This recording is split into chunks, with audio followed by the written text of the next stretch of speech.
Next on the agenda, we're going to do a review of sorts of the test for symmetry. This is often referred to as functions being even or odd. Let's just look visually at what's happening here. So there's two types of symmetry. We're going to do symmetry to the y-axis.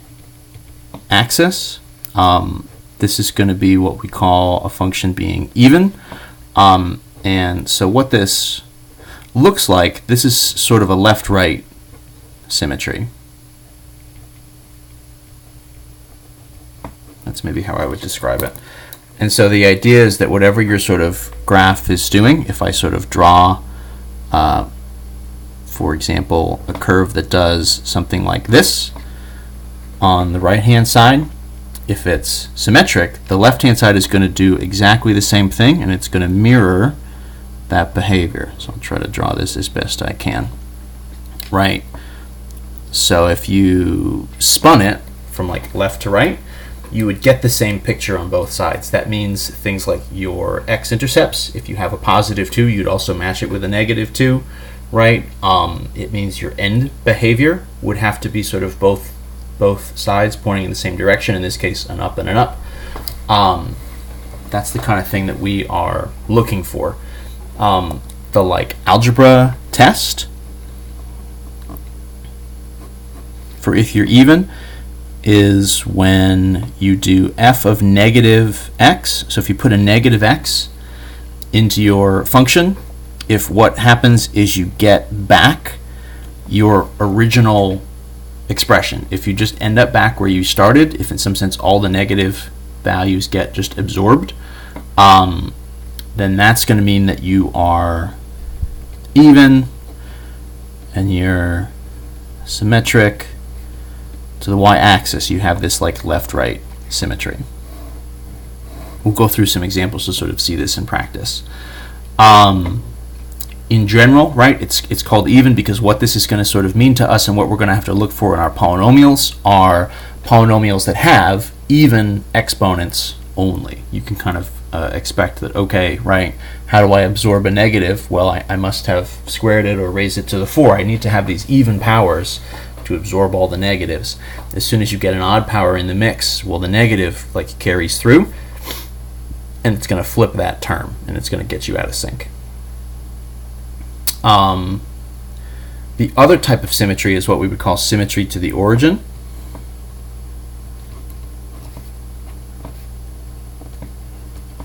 So that's going to be what we call an odd function. This is like a kind of diagonal symmetry.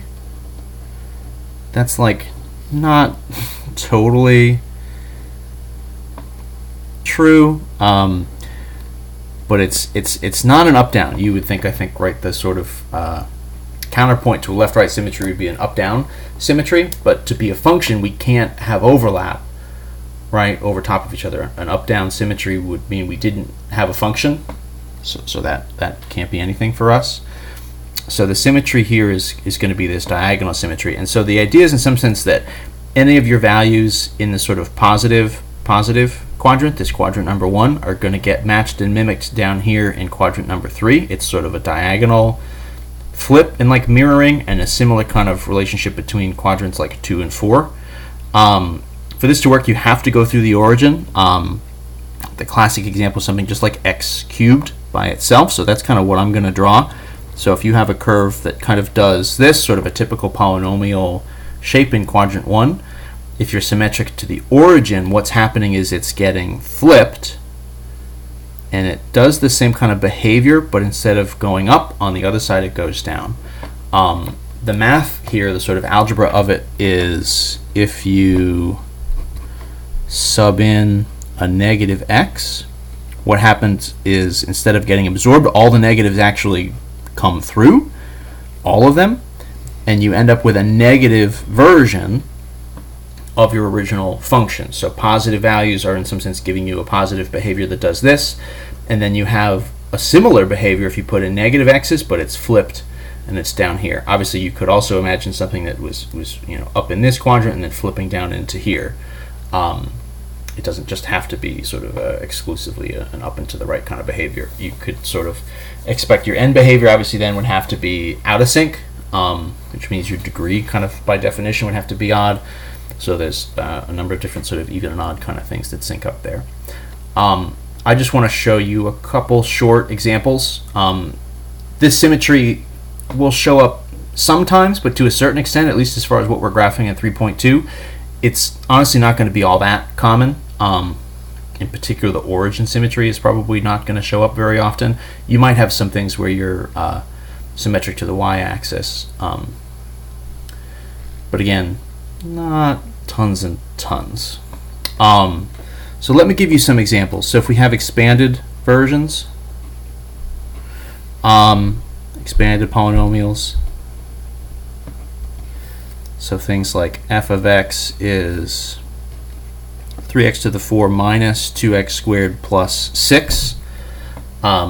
You'll notice kind of one thing here that's maybe a little bit less typical than what we've done so far is 4 and 2, I'm skipping over having a cubed and a single x term. That's on purpose to try to make some of this symmetry happen. So we're going to do the test. So that means we're doing f of negative x. So this is an algebra sub, right? It's not just going to give us a number.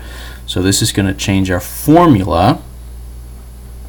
So we're going to still end up with some algebra stuff. And what's happening here is our negative x's are under even powers. So negative x to the 4, right? 4 negatives is just going to get me back to a positive x to the 4. 3 is 3. Negative x squared is just going to get me back to positive x squared, minus 2 in front. And then plus 6, the constant on the end never is going to change. So I just end up back where we started, back at the original. And so if this happens, then I'm symmetric to the y-axis. This is our even function, and you can again kind of tell, right, that naming is coming from having even powers, and to a certain extent this constant, which is not going to change, right? The constant isn't going to flip signs because there's no x there to change it. So that's what we would need. To get an odd function, to a certain extent, well, you would need something with odd powers. So let's do 3x cubed minus 5x with no coefficient, right? Or I'm sorry, no constant term on the end. If I did that and I do negative x, I sub that in. So 3 times a negative x cubed minus 5 times a negative x. So what's happening here, right? We'll actually start from the right to the left. So negative 5 times negative x, well, that's going to be a positive 5x, right? Negative x cubed, right, would be negative, right? The negative's going to come out, would be, so negative 3 times x cubed. And so what happens here is, from the original to this new version, this is just the negative version of our original g of x, right? So we flipped the signs on each of our terms. So the signs flip, all of them. So that means we are symmetric origin, and our graph is odd. If we have, I'll do like a short kind of prefactored version. The prefactored ones here, this is kind of the one instance where having something prefactored is actually extremely annoying. So let's do something like 2x times x minus 2 quantity squared. We'll just do this kind of quickly to a certain extent. Probably the best way to go here is just expand it before you sub in. You know, the whole idea with the prefactored versions is like, hey, we don't have to expand it, we can just work with it as is, and that's true for all the instances except this symmetry test. So that's too bad. What we're going to end up with here, so this, right, x minus 2 quantity squared is x minus 2 times x minus 2. I'll kind of jump right to the chase. That should be for us an x squared minus 4x plus 4.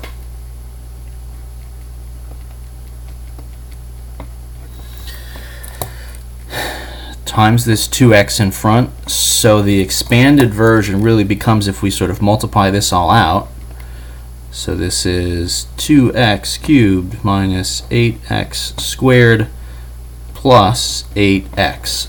And so even and odd, you can really kind of tell based on the powers, right? We sort of said if all the powers are even, then you kind of end up with an even function to a certain extent, and you're symmetric to the y-axis. If exclusively you have odd powers, you're going to flip all those signs, you're going to end up with an odd function.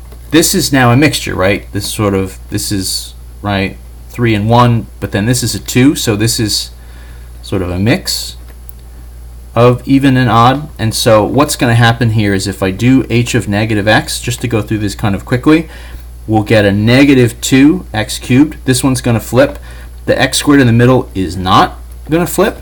And then the x to the 1 is going to flip. So what's happening here is neither one of these things, really, right? Neither of these things is happening, which is fine. It's not like we need everything to be symmetric. So what that means is there's no symmetry, which just means in some sense you're going to have maybe a more interesting graph where your left and right sides are more independent of each other, and there's just a little bit more they're just not connected in that way.